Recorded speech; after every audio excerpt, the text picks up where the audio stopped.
దయచేసి మెల్లిగా సెట్ చేయమ్మా.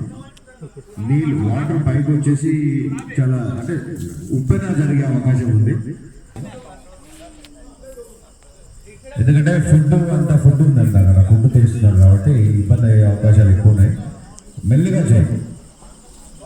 రాకేష్ ఎందుకు పని తీయలే? రాకేష్ నీ బాడీ పర్సనాలిటీ అందరు చూడాలనుకుంటారు. పని నింపేసేయమ్మా.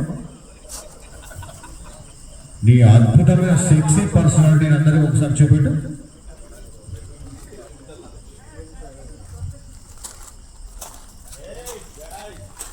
Mister Rocky